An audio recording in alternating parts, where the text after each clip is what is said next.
board of directors, hawa ni akina nani? Tukianza na maana ya board of directors, tunasema kwamba hawa ni strategic oversight. Hawa ni timu maalum ya uendeshaji wa kampuni.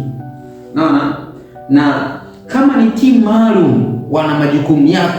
Wana majukumu matatu tu ya muhimu sana hawa board of directors kwenye kampuni. Jukumu la kwanza ni kulinda kampuni. Jukumu la pili ni kukuza au kudevelop the company. Na jukumu la tatu la msingi sana hawa jamaa hawa members of the board ni kuprotect the interest of the owners ama investors. Wanalinda maslahi ya wamiliki ama wawekezaji hawa kwenye bodi. Na tukija kuangalia jinsi ya kuchagua wajumbe wa bodi, namna ma CEO au waanzilishi wa biashara fulani ama kampuni fulani wanavyochagua members of the board.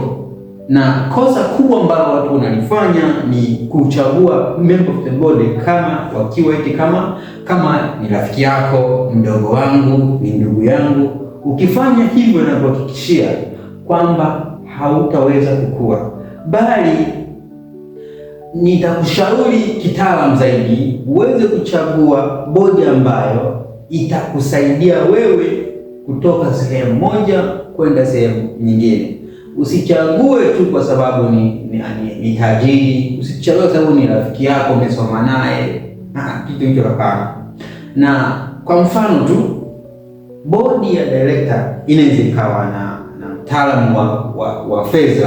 Huyu atakusaidia katika mambo ya budget, ataanalyze budget, mambo ya faida na hasara, atakusaidia mambo ya mtiririko wa fedha, yani cash flow na vitu mbalimbali. Labda member mwingine anaweza ni mwanasheria, atakusaidia mambo ya mikataba, mambo ya migogoro na namna gani ya kuchukua hatua mambo kama haya kisheria yanayotokea.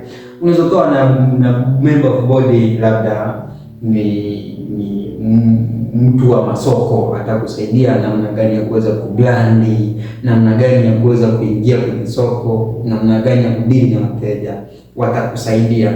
Lakini unapoanza, si lazima uwe na board of directors. Unaweza ukaanza na watu wanaitwa advisory board. Hawa ni watu ambao watakushauri tu kwa mara ya kwanza, hawajawa rasmi. Wakiwa rasmi ndo inakuwa board of director.